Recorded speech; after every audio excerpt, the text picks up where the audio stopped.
स्वागत है आपका एक नए वीडियो में। इस वीडियो में हम लोग पूरा टेंस, तो आज हमारा प्रयास रहेगा कि प्रेजेंट टेंस को खत्म कर दिया जाए। बहुत सारे विद्यार्थियों का डिमांड है कि सर टेंस पढ़ा दिया जाए, तो हम प्रयास करेंगे कि आज आप सबको प्रेजेंट टेंस कम से कम पूरा खत्म हो जाए। फिर अगले वीडियो में पास्ट टेंस, फिर अगले वीडियो में फ्यूचर टेंस। टेंस बहुत ही आसान टॉपिक है। अगर उसको पढ़ाने वाला अच्छा हो तो बिल्कुल आसान लगेगा पढ़ने में। कोई पेचीदा टॉपिक नहीं है टेंस। और अगर आप लोग टेंस नहीं बना पाइएगा, तो टेंस नहीं सीख पाइएगा, बना नहीं पाइएगा, तो आपको ग्रामर के बहुत सारे चैप्टर में काफी परेशानी हो जाएगी। तो आज हम लोग शुरुआत करते हैं। पहला टेंस जो है, जिसका नाम है प्रेजेंट इंडेफिनिट टेंस। अब प्रेजेंट इंडेफिनिट टेंस देखिए क्या है। तो प्रेजेंट इंडेफिनिट टेंस समझने से पहले हमको समझना पड़ेगा पर्सन। तो आप लोग जानते हैं कि फर्स्ट पर्सन में आई आता है और बी आता है, सेकेंड पर्सन में यू आता है, और थर्ड पर्सन में ही, सी, इट, दे या किसी व्यक्ति का नाम आता है। यह बताना इसलिए जरूरी है क्योंकि आपको याद रखना है कि जब भी आपके पास थर्ड पर्सन रहे और सिंगुलर नंबर रहे, थर्ड पर्सन रहे, सिंगुलर नंबर रहे, तो प्रयोग करना है V5 का। बाकी जो सब्जेक्ट रहेगा उसके साथ हमको प्रयोग करना है V1 का। तो इसलिए पर्सन जाना जरूरी था, क्योंकि जब हम नहीं जानेंगे कि थर्ड पर्सन कौन है तो हम लोग V5 का प्रयोग नहीं कर पाएंगे। अब देखिए, आगे बढ़ते हैं हम लोग। Present indefinite. Present indefinite tense में सबसे पहले हम लोग पहचान, थोड़ा सा हिंदी गलत टाइप हुआ है, इसको इग्नोर कीजिएगा। पहचान में हम लोग जानते हैं कि किसी भी सेंटेंस के वर्ब के साथ ता है, ती है, ते है, ताहू लगा हुआ रहता है, तो हम लोग उसे प्रेजेंट इंडेफिनिट टेंस का समझा जाता है, या प्रेजेंट इंडेफिनिट टेंस का वाक्य होता है। और अभी आप सबको बता दिए कि केवल थर्ड पर्सन और सिंगुलर नंबर के साथ V5 का प्रयोग करेंगे। V5 वही होता है जब वर्ब के अंत में हम लोग S या ES को ऐड करते हैं, वही हमारा V5 बनता है। और जब हमारे पास सब्जेक्ट प्लूरल हो जाता है तो हम उसके साथ वर्ब का फर्स्ट फॉर्म यानी कि V1 इस्तेमाल करते हैं। देखिए, सबसे पहले आता है अफर्मेटिव सेंटेंस। तो ट्रांसलेशन का जो रूल है हमारे पास, सब्जेक्ट V1, इसी में आएगा V1 या V5, यानी सब्जेक्ट प्लस V1 या V5 प्लस ऑब्जेक्ट। ये हमारा स्ट्रक्चर होता है, और इसी की सहायता से हम लोग प्रेजेंट इंडेफिनिट टेंस को बनाते हैं। जैसे देखिए, एग्जाम्पल के तौर पर कह रहा है, सारे एग्जाम्पल से हम लोग समझेंगे, क्योंकि जितना एग्जाम्पल आप लोग बनाइएगा आपके लिए टेंस उतना ही आसान हो जाएगा, और जितना एग्जाम्पल आप लोग नहीं सोल्व कीजिएगा टेंस आपके लिए उतना ही भारी होगा। पहला क्वेश्चन देखिए, कह रहा कुत्ते अजनबियों पर भौंकते हैं। अब देखिए, कुत्ते कह दिया है तो थर्ड पर्सन है लेकिन संख्या एक से अधिक है, तो ये हो गया थर्ड पर्सन और साथ में हो गया है सिंगुलर।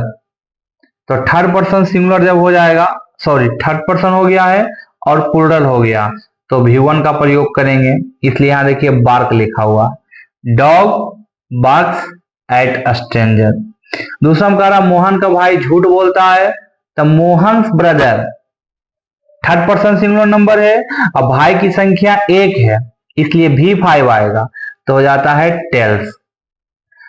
तुम अपने पिता की आज्ञा मानते हो। यू देखिए सेकेंड पर्सन है, V5 केवल लगेगा थर्ड पर्सन के साथ, इसलिए यहाँ V1 आया है ओबे। यू ओबे योर फादर। मुझे कभी कभार स्कूल के लिए देर हो जाती है। I seldom get late for school.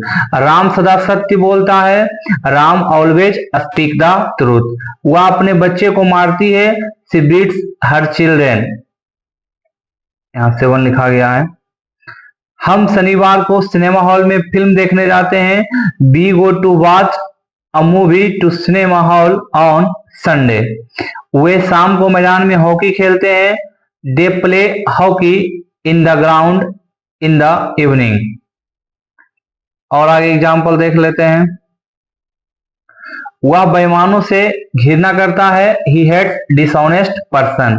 मेरी माँ मुझे बहुत प्यार करती है। My mother loves. यहाँ देखिए छूट गया एस, क्योंकि मेरी माँ थर्ड पर्सन सिंगुलर नंबर है तो V5 लगेगा। माई mother loves me very much. मैं सुबह ताश खेलता हूँ। आई play the cards in the morning. हम नदी में नहाते हैं। विवाद इन द रिवर। अब देखिए इससे पूरा जितना एग्जाम्पल बनाए उसका एक ही सार निकला। क्या निकला कि अगर हमारे पास थर्ड पर्सन रहे और सिंगुलर नंबर रहे तो V5 का प्रयोग करेंगे। और अगर हमारे पास थर्ड पर्सन के अलावा कोई भी पर्सन आ जाए, फर्स्ट पर्सन आ जाए या सेकेंड पर्सन आ जाए या थर्ड पर्सन में प्लूरल आ जाए, तो सबके साथ हम लोग V1 का प्रयोग करेंगे। तो ये था हमारा सिंपल सेंटेंस। अब देखिए है निगेटिव सेंटेंस। निगेटिव सेंटेंस में है हमारे पास सोहन झूठ नहीं बोलता है। Sohan does not tell a lie. मैं शाम को ताश नहीं खेलता हूं। I do not play the cards in the evening. अब यहां देख रहे होंगे कि सोहन के साथ डज लग गया और आई के साथ डू लग गया, तो इसका स्ट्रक्चर देखिए डू या डज है। अब डू या डज है तो एक बार डू लग रहा है, एक बार डज क्यों लग रहा है? तो इसके लिए भी नियम वही है कि जब भी हमारे पास थर्ड पर्सन रहे, सिंगुलर नंबर रहे, तो प्रयोग करना है डज का। और जब हमारे पास फर्स्ट पर्सन रहे, सेकेंड पर्सन रहे या प्लूरल नंबर रहे तो प्रयोग करेंगे डू का। सोहन यहाँ थर्ड पर्सन सिंगुलर नंबर, इसलिए डज लग रहा है। देखिए हम मैं आई आता है फर्स्ट पर्सन में, इसलिए डू लग रहा है। तुम दिन में नहीं सोते हो, सेकेंड पर्सन, डू लगेगा। You do not sleep in the day. हम नदी में नहीं नहाते हैं। We do not bath in the river. ये लड़के सड़क पर नहीं खेलते हैं। This boys do not play on the road. Sohan अपना पाठ याद नहीं करता है। Sohan does not learn his lesson. फिर देखिए मैं नहीं जानता हूं, आई डोंट नो। वे शाम को मैदान में हॉकी नहीं खेलते हैं। They do not play hockey in the ground in the evening. जितना एग्जाम्पल सोल्व कीजिएगा आपके लिए उतना ही ज्यादा अच्छा होगा, फिर आप भूल नहीं पाएंगे। नहीं तो आपके पास एक ही शिकायत रहेगा कि आप लोग भूल जाते हैं चीजों को। वह बेईमानों से घृणा नहीं करता है। He does not hate dishonest persons. मेरी माँ मुझसे बहुत प्यार करती है। My mother third person singular number, देखिए डज लगा हुआ है।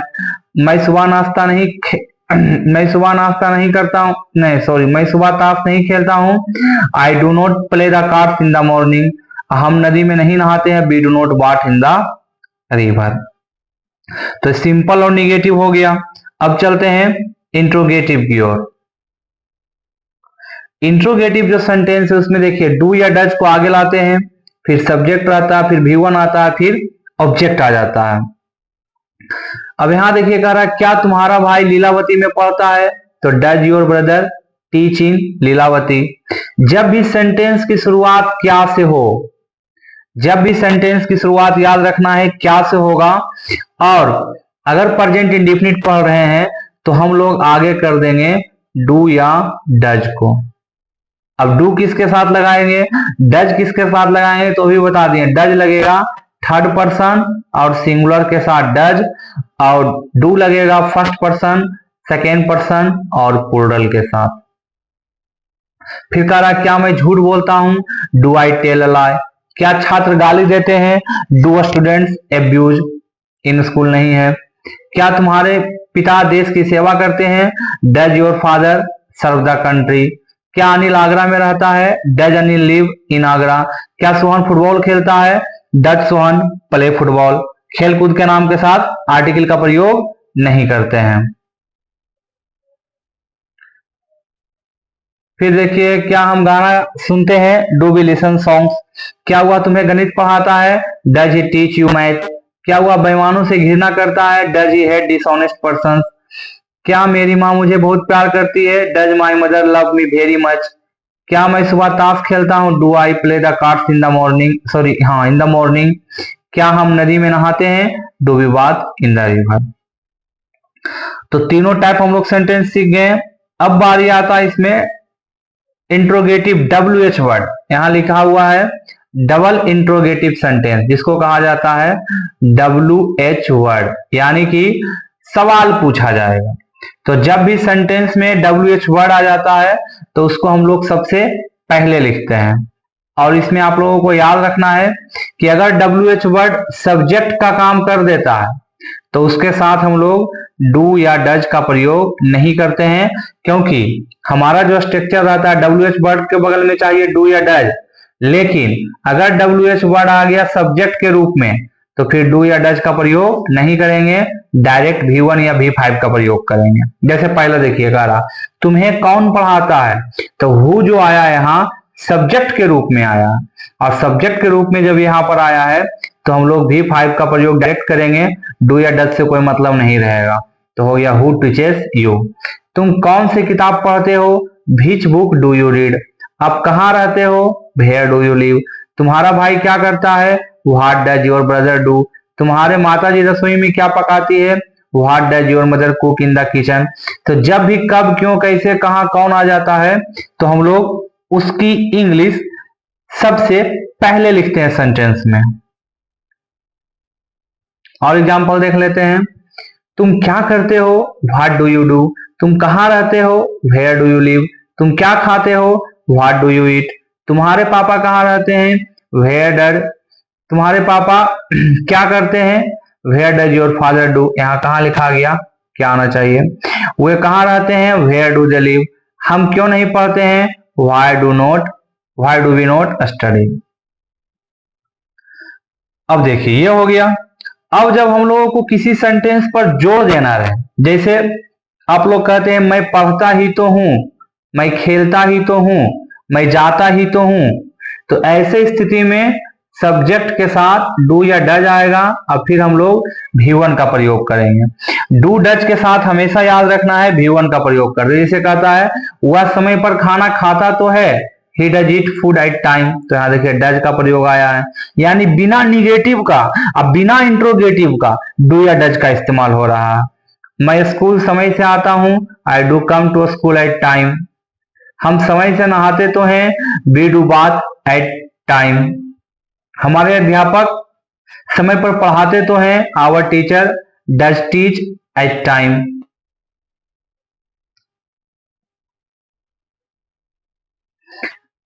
अब देखिए, थोड़ा सा इसमें टेंस भी देख लेते हैं ग्रामर की ओर। ये इतना प्रकार का आपको ट्रांसलेशन इस टेंस में देखने के लिए मिलेगा। जब भी हम लोग बात करेंगे डेली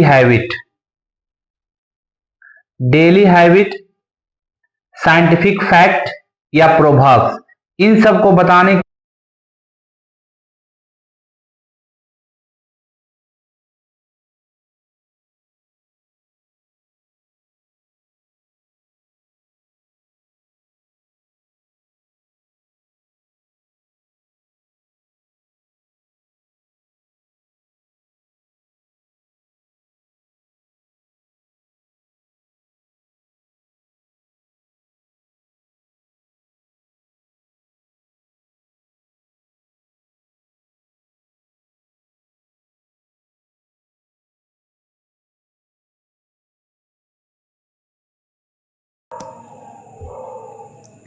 हेयर और देयर से शुरू होने वाले जितने भी एक्सक्लामेटरी सेंटेंस रहेंगे उनके साथ भी हम लोग प्रेजेंट इंडेफिनिट टेंस का प्रयोग करेंगे।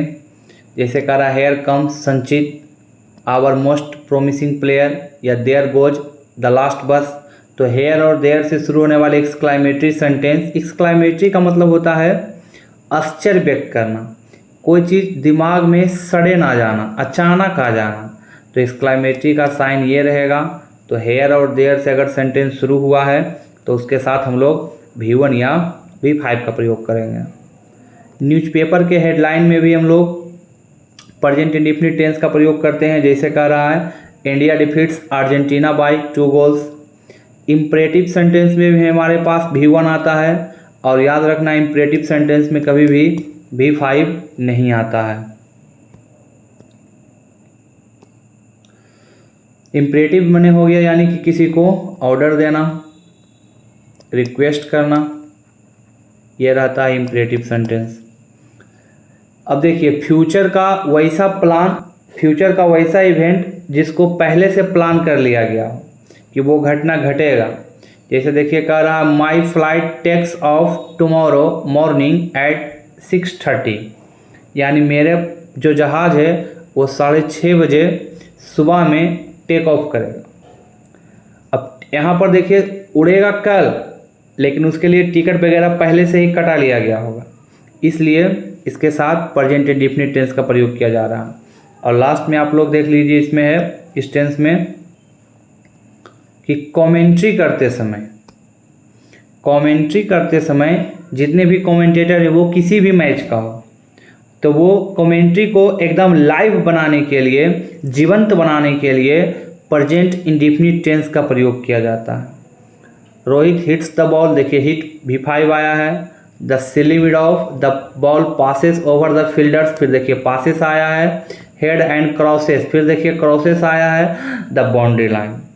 तो जितना भी प्रेजेंट इंडेफिनिट में जितना भी कमेंट्री होगा सबको हम लोग प्रेजेंट इंडेफिनिट टेंस में रखेंगे।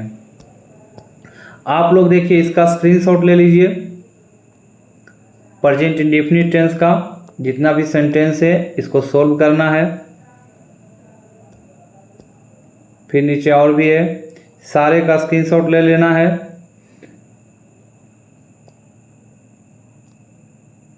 पूरा का स्क्रीनशॉट ले लीजिएगा, और अगर कोई कहीं दिक्कत होगा आपको तो आप कमेंट में डाल दीजिएगा, उसका रिप्लाई या उसका समाधान आपको तुरंत मिल जाएगा।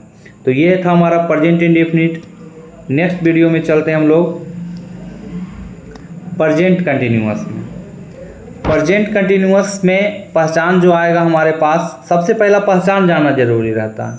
तो इसमें रहेगा रहा है, रही है, रहे हैं, हुआ है, हुई है, हुए हैं, ये सब आ जाता है।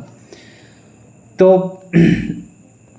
प्रेजेंट कंटिन्यूअस टेंस का खासियत है, कंटिन्यूअस का मतलब होता है लगातार, कि कोई काम लगातार जारी रहेगा, चल रहा है, लेकिन इसमें समय नहीं दिया जाता है, क्योंकि अगर समय दे दिया जाएगा तो हो जाएगा प्रेजेंट परफेक्ट कंटिन्यूअस टेंस में, तो इसमें समय नहीं दिया जाता है। तो आइए बात करते हैं इसमें। अब इस टेंस के साथ इज एम आर वगैरह लगता है, तो आप लोग तो सब जानबे करते हैं कि इज एम आर कहाँ लगाना है। नहीं भी जानते हैं तो याद रखिएगा, थर्ड पर्सन रहे, थर्ड पर्सन सिंगुलर नंबर, तब लगा देना आपको इज, और जैसी हो जाए प्लूरल या फर्स्ट पर्सन, या फिर आ जाए प्लूरल रहे या सेकेंड पर्सन रहे या बी रहे, तब लगा देना है आर, और आई के साथ केवल लगेगा एम। अब देखिए इसका जो स्ट्रक्चर है, सब्जेक्ट प्लस इजएमआर प्लस वर्ब की आईएनजी फॉर्म। वर्ब की आईएनजी फॉर्म को ही कहा जाता है बिफोर, और लास्ट में आता है ऑब्जेक्ट। कह रहा है मोहन पत्र लिख रहा है, एग्जाम्पल से समझते हैं। तो Mohan is writing a letter. देखिए और याद रखिएगा, आईएनजी लगाते समय ध्यान देना है, जब किसी के अंत में ई आ जाता है तो ई को हटाकर आईएनजी लगाया जाता है। लड़कियां स्कूल जा रही है, the girls are going to school. वह मैदान में दौड़ रहा है, he is running in the field. चलिए ये सब एग्जाम्पल आप लोग समझ लीजिएगा, क्योंकि वीडियो फिर लंबा हो जाता है। निगेटिव में देखिए 2-3 एग्जाम्पल करवा देते हैं, बाकी फिर आप वीडियो को थोड़ा फास्ट फॉरवर्ड यानी स्लो करके देख लीजिएगा। सब्जेक्ट प्लस इजएमआर, फिर नोट आता है, फिर वर्ब का फॉर्म आता है बिफोर। करा हुए घर नहीं जा रहे हैं तो they are not going to home, मैं अपनी पुस्तक नहीं पढ़ रहा हूँ। I am not reading my book, Mohan एक पत्र नहीं लिख रहा है। Mohan is not writing a letter. बाकी इसी प्रकार से एग्जाम्पल आप लोग देख लीजिएगा। फिर देखिए इंट्रोगेटिव। इंट्रोगेटिव में आगे आ जाता है हमारे पास is am are. Is am are हमारे पास इंट्रोगेटिव में आ जाएगा, और जैसे ही इज एम आर से शुरू हो रहा है तो सेंटेंस की शुरुआत होगा क्या से। जैसे क्या हुआ, स्कूल का चपरासी नहीं है, तो is he not the school peon. ये देखिए इस टेंस का नहीं है, शायद गलत से इसमें छप गया है, प्रिंट हो गया है, टाइप हो गया है। क्या आज तुम स्कूल नहीं जा रहे हो, are you not going to school today. क्या मोहन एक पत्र नहीं लिख रहा है, is Mohan not writing a letter. तो क्या से जितना सेंटेंस शुरू होगा, इसमें देखिए इज एम आर को आगे और पीछे पढ़ा दिए कि डब्ल्यू एच वर्ड जहाँ जो आएगा तो डब्ल्यू एच वर्ड की अंग्रेजी इंग्लिश सबसे पहले लिखना है। देखिए आ गया W H word. W H word why, when, who, how, ये सब जब आ जाएगा इसको सबसे पहले लिखना है। जैसे तुम वहाँ क्यों जा रहे हो, why are you going there. तुम कमरे में क्या कर रहे हो, what are you doing in the room. Mohan पत्र क्यों नहीं लिख रहा है, why is Mohan not writing a letter. और अगर आपके पास प्रश्न इस प्रकार का रहे, how many, how much, whose, तो इन तीनों के साथ साथ में नाउन भी लगाते हैं। जैसे कहेगा कितनी लड़कियां ड्रामा में भाग ले रही है, तो how many girls are taking part in the drama. How many का प्रयोग करते हैं जिसको गिना जा सके। जब किसी चीज़ को नहीं गिना जाएगा तो हम लोग प्रयोग करेंगे हाउ मच का। जैसे कहेगा बहुत पानी तो कहेंगे हाउ मच। जैसे यहाँ कितना पानी तो हाउ मच। यहाँ कह रहा कितनी लड़कियां, तो लड़कियों को गिन सकते हैं तो हाउ मेनी। अब आप सबको इसको बना लेना है एग्जाम्पल के तौर पर, स्क्रीनशॉट लेके खुद से बनाना है, सॉल्व करना है, ताकि आप इस टेंस पर पकड़ बनाएं कि नहीं, समझ में आया है कि नहीं, तब आपको पता चलेगा कि आप क्या क्या सीखे हैं। फिर निगेटिव सेंटेंस का है, निगेटिव सेंटेंस को स्क्रीनशॉट लेके बना लेना है। फिर देखिए इंट्रोगेटिव का है, और फिर है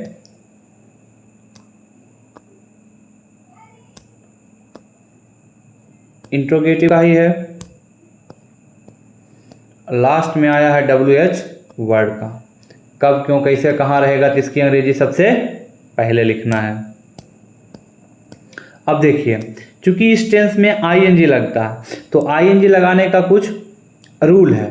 जब भी देखिए वर्ब का अंतिम अक्षर ई रहे तो आईएनजी लगाते समय ई को हटा दिया जाता है। जैसे कम का कमिंग, गिव का गिविंग, मेक का मेकिंग, टेक का टेकिंग, राइट का राइटिंग। उसी प्रकार से जिस वर्ब के अंत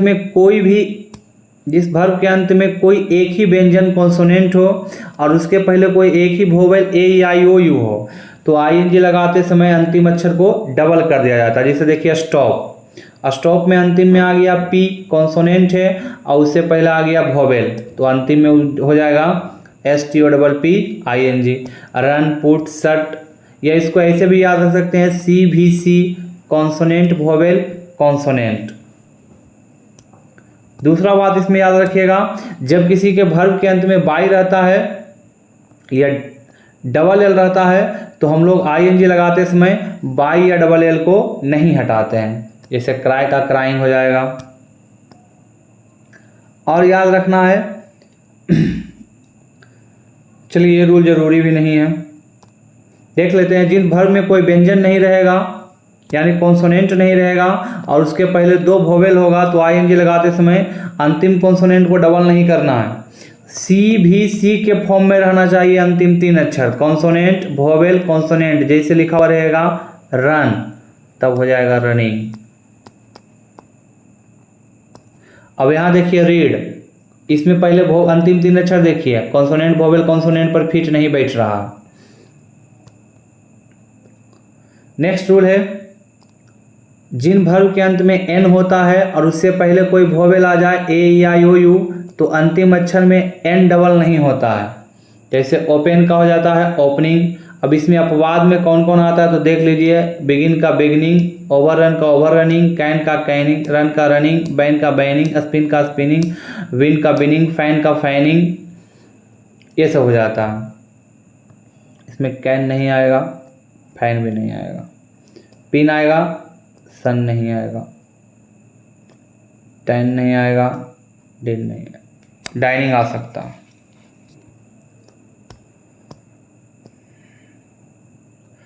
और जिन भर के अंत में देखिएगा आई ई लगा हो तो उसमें आई एन जी लगाते समय आई ई को बाई में बदल दिया जाता है, जैसे light, laying, die, dying, tie, time. और जिन भर के अंत में डबल ई, बाई ई हो उसमें आई एन जी लगाते समय अंतिम ई नहीं हटाते हैं, याद रखना है। सी का हो जाएगा सीइंग, डाई का डाइंग, एग्री का एग्रिंग, फ्ली का फ्लीइंग, वी का वीइंग। चलिए एक्सरसाइज के तौर पर आपको इसको बना लेना है, इसको पूरा बना लेना आप सबको एक्सरसाइज के तौर पर। कमला गाना गा रही है और जहां लगेगा कि हम अटक रहे हैं कमेंट जरूर करना है। तो ये था हमारा प्रेजेंट कंटिन्यूअस। अब आते हैं प्रेजेंट परफेक्ट। प्रेजेंट परफेक्ट में देखिए होता है चुका है, चुकी है, चुके हैं, आ है, या है, ये है। ये सब जब आ जाता है तो हम लोग समझ जाते हैं कि प्रेजेंट परफेक्ट टेंस का है। और प्रेजेंट परफेक्ट टेंस का जब हम स्ट्रक्चर की बात करते हैं तो हमारे पास आता है सब्जेक्ट प्लस हैव या has plus V3 plus object. इसमें देखिए V3 आता है, फिर नियम उतना ही रहेगा। थर्ड पर्सन सिंगुलर नंबर तो प्रयोग करेंगे हैज का, और जैसे आ जाए फर्स्ट पर्सन, सेकेंड पर्सन या प्लूरल नंबर तो प्रयोग करेंगे हैव का। जैसे हुआ खाना खा चुका है तो ही हैज ईटेन, मुझे जुकाम हो गया है I have got a cold, उसने अपनी गाय बेच दी है he has sold his cow. चलिए बाकी एग्जाम्पल देख लीजिएगा। निगेटिव में हैव हैज के बगल में नोट आ जाएगा, बाकी प्रक्रिया वही है। जैसे कह रहा है हमने ऐसा जानवर नहीं देखा है, we have not seen such an animal. Sumit ने कुर्सी नहीं बनाई है, Sumit has not made the chair. Ram आज स्कूल नहीं गया है, Ram has not gone to school today. बाकी एग्जाम्पल आप लोग देख लीजिएगा, नहीं तो वीडियो लंबा हो जाएगा फिर।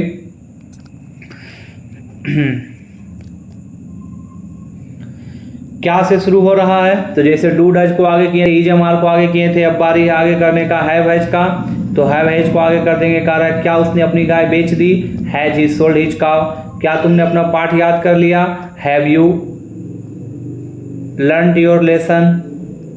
लर्न नहीं होता। क्या राम जा चुका है, has Ram gone to school.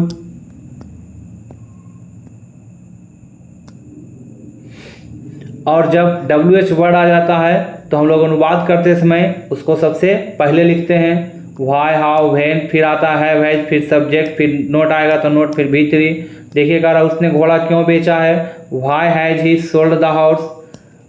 तुमने उसकी फ्लैट कैसे तोड़ दी, how have you broken, sorry उसकी प्लेट कैसे तोड़ दी, how have you broken his plate. लड़का कहाँ भाग गया, where has the boy run away. चलिए एग्जाम्पल के तौर पर आपको इसको सोल्व कर लेना है, स्क्रीनशॉट ले लीजिएगा। इसको भी सोल्व कर लेना है, इसको भी सोल्व कर लेना है, और ईमानदारी से सोल्व करना है, बेईमानी किसी को नहीं करना है। चलिए तो यह था हमारा प्रेजेंट परफेक्ट। अगला है present perfect continuous. Present perfect continuous tense में आप सबको याद रखना है, इसमें आएगा रहा है, रही है, रहे हैं, ये सब जब आएगा तो समझ जाना है प्रेजेंट परफेक्ट कंटिन्यूअस टेंस का है। और इसके साथ रहा है, रही है के साथ दिया हुआ रहेगा टाइम, टाइम जुड़ा हुआ जरूर रहेगा। अब देखिए इसमें दो चीज़ याद रखना है, इसमें आता है फोर और सिंस, कि कहाँ फोर लगाएंगे और कहाँ सिंस का प्रयोग करेंगे। तो आपको जानकारी के लिए बता देते हैं कि अगर आपके पास टोटल टाइम दिया हुआ रहेगा, टोटल टाइम, तब प्रयोग करना है फॉर का। और अगर दिया हुआ रहेगा पीरियड ऑफ टाइम यानी स्टार्टिंग टाइम, तब प्रयोग करना है सिंस का। यानी कोई काम कब से शुरू हुआ ये पता रहे हमें तो हमें सिंस लगाना है, और यदि टोटल टाइम दिया हुआ रहे तो हमें फॉर लगाना है। और टोटल टाइम वाले में और भी याद रखना आप सबको कि अगर टोटल टाइम के साथ लिखा हुआ रहे लास्ट, तब फिर वापस से हम लोग सिंस लगाएंगे। अगर लास्ट लिखा हुआ रहेगा तब, और अगर लास्ट के भी पहले जैसे लिखा हुआ रहे लास्ट 2 डेज, तब तो लगेगा सिंस। लेकिन अगर लास्ट से भी पहले यहाँ लगा दे द और लिखा हुआ रहे द लास्ट 2 डेज लिखा हुआ रहे, तब हम लोग प्रयोग करेंगे फॉर का। चलिए देखते हैं, इसमें सब्जेक्ट है हैव या हैज है, हैव या हैज है, बीन है, बिफोर है, फिर ऑब्जेक्ट है, फिर सिंस या फॉर है, फिर लास्ट में टाइम है। काला मोहन इस पुस्तक को 2 घंटे से पढ़ रहा है। हिंदी थोड़ा इग्नोर कीजिएगा। Mohan has been reading this book for 2 hours. वह जनवरी से इस घर में रह रहा है। He has been living in this house since January, क्योंकि जनवरी देखिए यहाँ है स्टार्टिंग पॉइंट दिया हुआ और 2 घंटा दिया हुआ है टोटल टाइम, तो जनवरी के साथ सिंस लगा है और 2 घंटा के साथ यहाँ फॉर लगा है। चलिए बाकी एग्जाम्पल देख लीजिएगा। निगेटिव में आप लोग याद रखिएगा कि हैव हैज के बाद नोट लगाना है। बाकी प्रक्रिया वही है। काला मोहन इस पुस्तक को 2 घंटे से नहीं पढ़ रहा है, तो हो जाएगा Mohan has not been reading this book for 2 hours. बाकी एग्जाम्पल देख लीजिएगा। इंट्रोगेटिव में फिर हैव हैज आगे आ जाएगा। Have has subject, not been verb, ING object, since. क्या हुआ अपना काम 3 घंटे से कर रहा है। हैड यहाँ आ गया है, हैड नहीं आएगा, यहाँ हैज आएगा क्योंकि प्रेजेंट में है। Has he been doing his work for 3 hours. क्या हुआ आधा घंटा से पत्र लिख रहा है। Has he been writing a letter for half an hour. फिर आगे देखिए WH वर्ड, जब हमारे सेंटेंस में कब, क्यों, कैसे, कहाँ, कौन आ जाता है तो उसकी अंग्रेजी सबसे पहले लिखते हैं। काला मोहन इस पुस्तक को 2 घंटे से क्यों पढ़ रहा है। Why has Mohan been reading this book for 2 hours. तुम 2 दिन से यहाँ क्या कर रहे हो, तो क्या सबसे पहले लिखाएगा What have you been doing here for 2 days। एक बात आपको और याद रखना है, क्या जब भी शुरू में रहेगा तब तो is, am are, was, were, have, has, shall, will, can, could, may, might जो भी लगने वाला रहेगा उसको लगाएंगे। लेकिन क्या अगर सेंटेंस के बीच में आ गया तो हमको लगाना पड़ेगा व्हाट। ठीक है। चलिए बाकी एग्जाम्पल के लिए आपको दिया गया प्रैक्टिस के लिए, इसको सॉल्व कर सकते हैं, बना सकते हैं। ये सब एग्जाम्पल के लिए दिया गया प्रैक्टिस के लिए ही है। हालांकि नीचे आंसर लिख दिए हैं, फिर भी आपको अगर कहीं दिक्कत रहेगा तो आप फिर दोबारा कमेंट कर सकते हैं। इन सब को बनाना है सबको, ताकि प्रैक्टिस इतना अच्छा से हो जाए कि दोबारा आप लोग भूल नहीं पाएँ। तो ये था पूरा प्रेजेंट टेंस। अगर इस वीडियो को देखकर आपको अच्छा लगा हो तो कृपया करके चैनल को सब्सक्राइब कर दीजिएगा, वीडियो लाइक कर दीजिए और अपने दोस्तों में शेयर कीजिए। ये पूरा प्रेजेंट टेंस बताया गया है इसमें। अगले वीडियो में बताया जाएगा पास्ट टेंस, फिर अगले वीडियो में बताया जाएगा फ्यूचर टेंस। तब तक के लिए मस्त रहिए, बिंदास रहिए, और किसी भी प्रकार का समस्या हो तो हमें कमेंट ज़रूर कीजिए। तो मिलते हैं नेक्स्ट वीडियो में। धन्यवाद।